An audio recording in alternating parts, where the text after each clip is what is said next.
किसकी बनने जा रही है, $1 मिलियन क्वेश्चन, कितना स्टेक होल्डर होगा किसमें। $1 मिलियन क्वेश्चन सबके लिए छोड़ा था, वजीर खजाना कौन होगा, क्योंकि सारा मसला आपके मईशत का है। आ जाए जल्दी से, फिर लेट्स टेक प्रेडिक्शंस कहें इनको, बेट्स कहें, आप क्या समझते हैं कौन हो सकता है?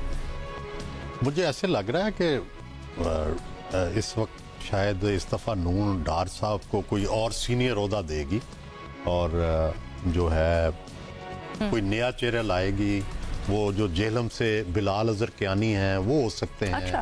एहसन इकबाल हो सकते हैं। मेरे जहन में तो ये दो नाम आते हैं नून की तरफ से। पीपल्स पार्टी के पास जो नवीद साहब हैं, नवीद कमर साहब, उनके अलावा तो कोई बंदिया, ये जो कराची वाले हैं सेनेटर। मज़र साहब, आपका क्या अंदाजा है? देखिए, ये बात तो काफी हद तक इसाक डार के लिए तो बहुत मुश्किल। सर बिल्कुल आपका अंदाजा ही लेने के लिए आ रहे हैं। इसाक डार के लिए तो मुश्किल लग रहा है इस वक्त, सूरत हाल मुश्किल कर रही है। एक ये इस्लामाबाद वालों को ज्यादा पता होगा, ये इस्लामाबाद वाले बताएं ना जल्दी से। लेट्स जस्ट, ये भी हो सकता है जो मौजूदा निगरां वजीर खजाना हैं, इनके लिए भी एक ग्राउंड बन सकता है उसमें। अच्छा, उन्होंने अच्छी परफॉर्मेंस दिखाई है शमशाद भट्टी साहब। मैं अपना टाइम इस्लामाबाद वालों को पहले, आप उनको पहले सुनना चाहते हैं? ठीक है जी। एजाज सर, आप बताएं, मुझे ऐसा लग रहा है आपके पास कुछ इन्फॉर्मेशन भी है इस सिलसिले में, बड़े आप बेसब्री से बैठे हुए हैं। नहीं, वो बात ये है लेना कि वो आप कराची में माशाल्लाह बैठे हुए हैं और सच्ची बात है, सुहेल साहब की और मज़र साहब की बातों से और इरशाद भाटी साहब की बातों से बड़ा हम महसूस भी होते हैं और सीखते भी हैं। लेकिन आप याद कर लिया करें कि इस्लामाबाद में भी दो बंदे बैठे हुए हैं। अरे नहीं, दो नहीं, 3 बंदे बैठे हुए हैं। बिल्कुल सही है, 3 बंदे बैठे हुए हैं, बिल्कुल हमें याद है। अच्छा एजाज, जल्दी से बता दे ताकि फिर हम आगे चलें।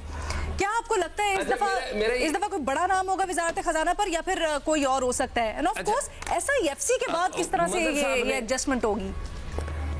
देखिए, मदर साहब ने ना कुछ बात कर दी है उसके ऊपर। मेरा ये ख्याल है कि शायद जो मौजूदा वज़ीर ख़जाना है वो कंटिन्यू करेंगी। ना सिर्फ मौजूदा वज़ीर ख़जाना कंटिन्यू करेंगी, एक दो और चेहरे भी हैं मौजूदा निगरान हुकूमत के, शायद वो भी कंटिन्यू करेंगे जो मुस्तकबिल का जो सेटअप जो भी बनेगा। तो देखिए अब क्या होता है। जो फवाद हसन फवाद है जो कि प्राइवेटाइजेशन के वज़ीर हैं, आल्दो के इनको निगरान हुकूमत में प्राइवेटाइजेशन का वजीर शरीफ फैमिली ने नहीं बनवाया, बल्कि फ्रैंकली स्पीकिंग उन्होंने मुखालफत भी की है। लेकिन जिस तरीके से इन्होंने काम किया है और जिस तरीके से इन्होंने परफॉर्म किया है, तो शायद लगता ये है कि जो इनको लेके आए थे वो मेरी इतलात के मुताबिक वो यही चाहते हैं कि इनको कंटिन्यू भी करेंगे, कि वो चाहते हैं कि जिस तरीके से इन्होंने PIA की प्राइवेटाइजेशन तेजी से उसके काफी हद तक काम कंप्लीट कर लिया, आल्दो के इलेक्शन कमीशन की तरफ से कुछ और मसाइल भी आ गए। बाकी सारी जो सियासी जमातें हैं वो इस तरह के, ठीक है, बाकी सारी जो सियासी जमातें हैं वो इसी तरह की कंटिन्यूएशन के ऊपर आमादा होंगी, या वो चाहेंगी कि उनकी तरफ से कोई आए? देखिए, पहली बात तो यह है कि जो वज़ीर आज़म बनाएगा, चांसेस यही हैं जिस पार्टी का वज़ीर आज़म होगा वज़ीर ख़जाना भी उसी पार्टी का होगा। ये मुमकिन नहीं है, मुझे ऐसा नज़र नहीं आता कि जो शहबाज शरीफ वज़ीर आज़म हो और कोई पीपल्स पार्टी का वज़ीर ख़जाना हो, ये ऐसा मुझे नज़र नहीं आता। दूसरा, ये जिस तरह ये शमशाद अख्तर की बात हुई थी, इसी तरह एक और हैं कि हमारे पास असल में वज़ीर ख़जाना भी कोई 3-4 हैं और जो पार्टी आती है ना वो कोई इधर उधर से उधार ले लेती है कि यार अपने वाला वज़ीर ख़जाना हमें आज दे दो। तो चांसेस ये भी हो सकते हैं कि जो हफीज शेख साहब हैं उनके भी चांसेस हो सकते हैं। और एक सूरत ये भी हो सकती है कि कोई इसाक डार साहब की बाकियात आ जाए, कि डार साहब जो है वो खुद कोई चेयरमैन सेनेट या कोई उनको और ओहदा दे दिया जाए। अच्छा। लेकिन या ये है कि उनका ही कोई आगे कोई नामिनी जो है वो वज़ीर ख़जाना बन जाए, ताकि डार साहब जो हैं वो एक पीछे से बह के उसको कोई डिक्टेशन वगैरह अपनी देते रहें।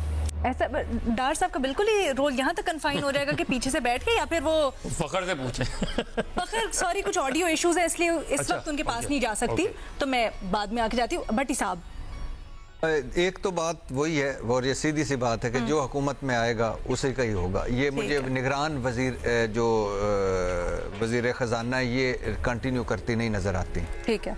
और दूसरी बात यह है कि इसाक डार साहब पे बड़ी शदीद तनकीद सिवाय हाउस ऑफ शरीफ के पार्टी के अंदर लोगों की भी है।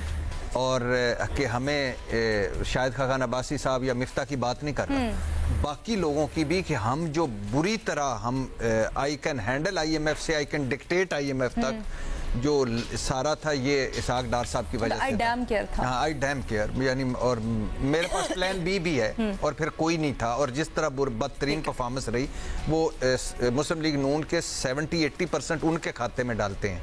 जाहिर है वो समझी है नवाज शरीफ साहब के उतना खुल के नहीं बोल सकते।